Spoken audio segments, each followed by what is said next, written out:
సిగరెట్లు కాల్చిపడేస్తున్నారు, హిజాబ్లు తీసిపడేస్తున్నారు. ఇరాన్ ప్రజల్లో ఒక్కసారిగా ఇంత ఆగ్రహం పెల్లుబుకడానికి కారణమేంటి?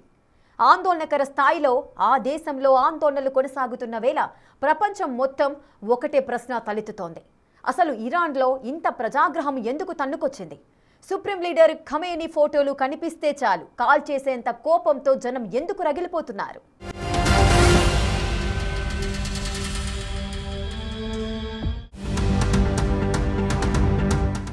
ఇరాన్లో రక్తపాత ప్రజా తిరుగుబాటులో కొత్త ట్రెండ్ మొదలైంది. Supreme leader Ayatollah Ali Khamenei ఫోటోలను తగలబెట్టి ఆ మంటల్లో ఇరాన్ మహిళలు సిగరెట్లు వెలిగిస్తున్నట్లు దృశ్యాలు గ్లోబ్ అంతటా వైరల్ అవుతున్నాయి. 2 వారాలుగా మధ్యప్రాచ్య దేశాన్ని కుదిపేస్తోన్న ప్రభుత్వ వ్యతిరేక ఆందోళనల్లో ఈ తరహా నిరసనలు టాక్ ఆఫ్ ది వరల్డ్ గా మారాయి. కఠినమైన సామాజిక కట్టుబాట్లు, మహిళల హక్కులపై ఆంక్షలకు పేరుగాంచిన దేశంలో ఈ ట్రెండ్ ధిక్కరణకు చిహ్నంగా మారింది. ఇస్లామిక్ దేశం సుప్రీం లీడర్ చిత్రాలను దహనం చేయటం చట్ట ప్రకారం తీవ్రమైన నేరం. మహిళలు సిగరెట్లు కాల్చడం పైన నిషేధముంది. ఇలాంటి చర్యలకు పాల్పడిన వారికి, ప్రభుత్వ భవనాలను తగలబెట్టిన నిరసనకారులకు మరణ శిక్ష విధించబడుతుందని టెహ్రాన్ ప్రాసిక్యూటర్ తెలిపారు. అయినా ఎవరూ పెద్దగా పట్టించుకోవటం లేదు. ముఖ్యంగా యువ ఇరానియన్ మహిళలు ఇస్లామిక్ పాలనకు వ్యతిరేకంగా విప్లవానికి నాయకత్వం వహిస్తున్నారు. ఈ నిరసనలు ఇరాన్ ప్రభుత్వాన్ని సవాల్ చేయటమే కాదు, మహిళలపై కఠినమైన సామాజిక కట్టుబాట్లు వ్యతిరేకిస్తున్నారని సూచిస్తున్నాయి. అనేక మంది మహిళలు హిజాబ్ చట్టాలను ధిక్కరిస్తున్నారు. మహిళలు హిజాబ్లు తొలగించటం, బహిరంగంగా సిగరెట్లు కాల్చటం ఇప్పుడు ప్రపంచ వ్యాప్తంగా హాట్ టాపిక్ గా మారింది.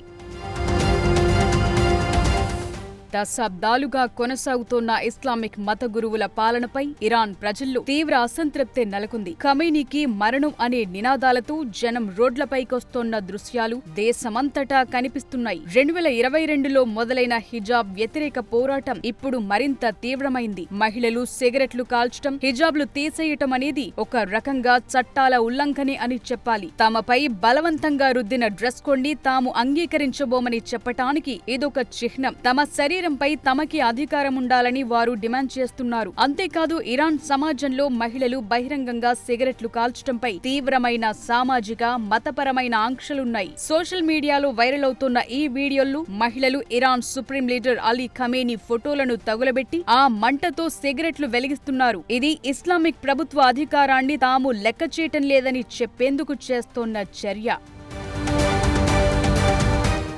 ఇరాన్లో ఇస్లామిక్ ప్రభుత్వ పాలనకు వ్యతిరేకంగా కొన్ని రోజులుగా తీవ్ర స్థాయిలో నిరసనలు జరుగుతున్నాయి. గత డిసెంబర్ చివరి వారం నుంచి మొదలైన ఉద్యమం ఇప్పుడు దేశవ్యాప్తంగా 100కు పైగా నగరాలకు పాకింది. జనం పెద్ద సంఖ్యలో వీధుల్లోకి తరలివచ్చి ర్యాలీలు చేస్తున్న వీడియోలు, ఫోటోలు ఆన్లైన్లో ప్రత్యక్షమవడంతో ఇరాన్ ప్రభుత్వం ఇంటర్నెట్, ఇంటర్నేషనల్ ఫోన్ కాల్స్ పై నిషేధం విధించింది. దాంతో ఆందోళనల తీవ్రత బయటి ప్రపంచానికి పూర్తి స్థాయిలో తెలియటం లేదు. ఈ ఘర్షణల్లో ఇప్పటి వరకు 200 మందికి పైగా మృతి చెందినట్లు తెలుస్తోంది. ఒక్క టెహ్రాన్లోనే ఈ స్థాయిలో మరణాలు సంభవించాయని, దేశవ్యాప్తంగా ఈ సంఖ్య మరింత ఎక్కువ ఉండొచ్చని అంచనా వేస్తున్నారు. మృతుల్లో ఎక్కువ మంది యువకులే ఉన్నట్లు తెలుస్తోంది. అంతేకాదు, ఖమేనీ ప్రభుత్వం 2500 మందికి పైగా నిరసనకారుల్ని అరెస్టు చేశారని అమెరికాకు చెందిన human rights activist news agency తెలిపింది. ఉద్యమానికి మద్దతుగా చాలా మంది వ్యాపారులు షాపులు మూసివేసి పోరాటంలో భాగస్వాములవుతున్నారు. కేవలం హిజాబ్ గురించే కాదు, ఆర్థిక స్వేచ్ఛ, రాజకీయ మార్పు కోసం ఇరాన్ ప్రజలు చేస్తోన్న పోరాటమిది. దేశంలో చెలరేగిన ఉద్రిక్తతలు, ఆందోళనలపై Iran supreme Ayatollah Ali Khamenei America president Trump పై ఆగ్రహం వ్యక్తం చేశారు. ట్రంప్ చేతులు ఇరాన్ ప్రజల రక్తంతో తడిచాయన్నారు. ట్రంప్ ని ఖుషి చేసేందుకు సొంత వీధులను నాశనం చేసుకుంటున్నారంటూ ఇరాన్ ప్రజలపై ఆగ్రహం వ్యక్తం చేశారు. మరోవైపు ఖమేనీ పాలనకు వ్యతిరేకంగా నిరసనలు చేయాలని ఇరాన్ మాజీ రాజకుటుంబ వారసుడు, చివరి షా కుమారుడు రెజా పహ్లావి ప్రజలకు పిలుపునిచ్చారు. దాంతో రాజధాని టెహ్రాన్ వీధుల్లో మంటలు వేశారు. ఖమేనీకి వ్యతిరేకంగా నినాదాలు చేశారు. రెజా పహ్లావి తిరిగి రావాలని జనం డిమాండ్ చేస్తున్నారు. ఇక శాంతియుతంగా నిరసనలు కొనసాగిస్తోన్న ప్రజలకు సాయం చేయాల్సిందిగా విదేశాల్లో ఉన్న ఇరాన్ యువరాజు రెజా పహ్లావి ప్రెసిడెంట్ ట్రంప్ కు విజ్ఞప్తి చేశారు. నిరసనకారులను అణిచివేసేందుకు ప్రభుత్వం చేస్తోన్న దాడుల్లో అనేక మంది ప్రాణాలు కోల్పోతున్నారని ఆవేదన వ్యక్తం చేశారు. ఈ విషయంలో అమెరికా జోక్యం చేసుకోవాలని కోరారు.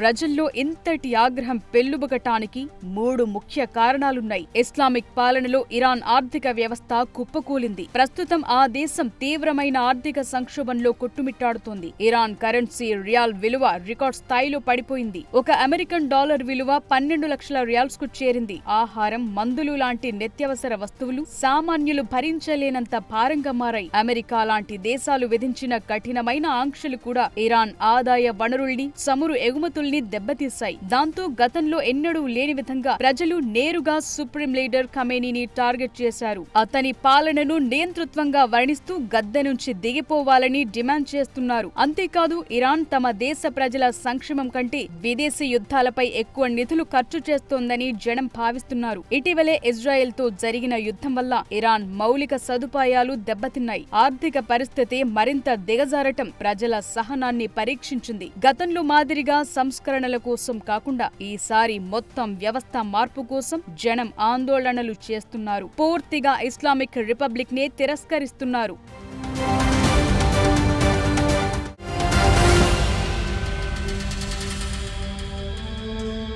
ఇరాన్ విసిగిపోయింది. ఒక రకంగా చెప్పాలంటే ఆ దేశం అలసిపోయింది. కరెన్సీ విలువ పడిపోవడం, ద్రవ్యోల్బణం పెరిగిపోవడం, నిత్యావసర వస్తువుల ధరలు ఆకాశానికి తాకడంతో జనం ఇస్లామిక్ పాలనపై ఆగ్రహావేశాలతో రగిలిపోతున్నారు. అందుకే దేశం మొత్తం ఆందోళనలతో అట్టుడికిపోతోంది. ఇవన్నీ చూస్తుంటే ఇరాన్లో ఇస్లామిక్ పాలన అంతమయ్యే సమయం ఆసన్నమైందా? జనమంతా సుప్రీం లీడర్ ఖమేనీని గద్దె దించడం ఖాయమా?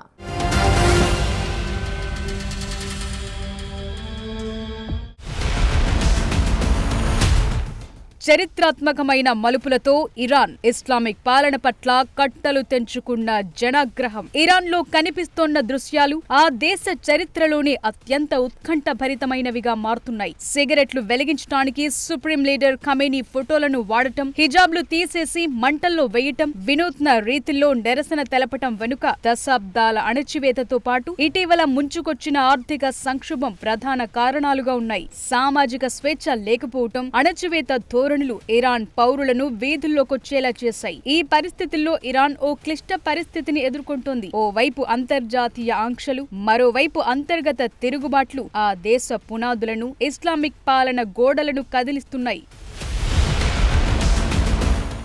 ఇరాన్ కరెన్సీ రియాల్ విలువ రికార్డ్ స్థాయిలో పడిపోయింది. నిత్యావసర వస్తువుల ధరలు ఆకాశాన్ని తాకుతున్నాయి. మాంసం, పాలు, కూరగాయల ధరలు గడచిన కొన్నేళ్లలో రెట్టింపు కంటే ఎక్కువయ్యాయి. నిరుద్యోగం, ఉపాధి దొరక్కపోవడంతో దేశ భవిష్యత్పై యువతలో నమ్మకం సన్నగిల్లింది. మరోవైపు 80 ఏళ్లు పైబడిన సుప్రీం లీడర్ అలీ ఖమేనీ వారసత్వం పైన ఇప్పుడు పెద్ద చర్చ నడుస్తోంది. ప్రజలు ఆయన్ని ఒక మత నాయకుడిగా కాకుండా తమ కష్టాలకు మూల కారణమైన నియంతలా చూస్తున్నారు. ఖమేనీ తరువాత వచ్చే నాయకత్వంపై అస్పష్టత కూడా ప్రస్తుత వ్యవస్థ పట్ల ఉన్న వ్యతిరేకతను మరింత పెంచుతోంది. ప్రజలు విసిగిపోయినా ఇరాన్లో ఇస్లామిక్ పాలన అంతం కావటం అంత తేలికైన విషయం కాదనే వాదనలు వినిపిస్తున్నాయి. ఇరాన్ సైన్యం కంటే శక్తివంతమైన రెవల్యూషనరీ గార్డ్స్ ఇప్పుడున్న వ్యవస్థకు వెన్నెముకలా ఉంది. వీరు ఆర్థికంగా, సైనికంగా దేశాన్ని శాసిస్తున్నారు. వ్యవస్థ కూలిపోతే తమ మనుగడకే ప్రమాదమని భావించి నిరసనలను ఉక్కుపాదంతో అణిచివేస్తున్నారు. ఈ సమయంలో నిరసనకారులందరినీ ఏకం చేసే బలమైన నాయకుడు, ప్రత్యామ్నాయ రాజకీయ శక్తి ప్రస్తుతం ఇరాన్లో కనిపించటం లేదు. అమెరికా లాంటి దేశాల ఆంక్షలు ఉన్నప్పటికీ ఇతర మార్గాల ద్వారా చమురు ఎగుమతులు చేస్తూ ప్రభుత్వం మనుగడను సాగిస్తోంది.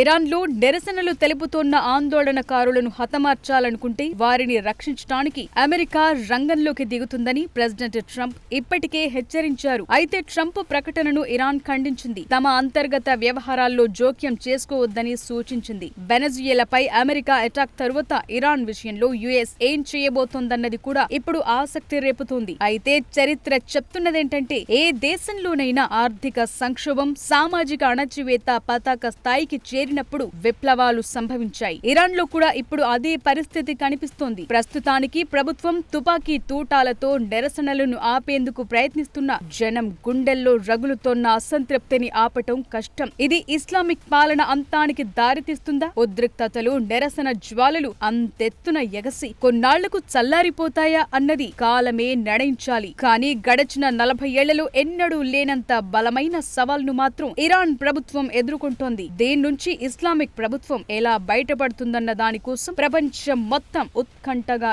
ఎదురు చూస్తోంది.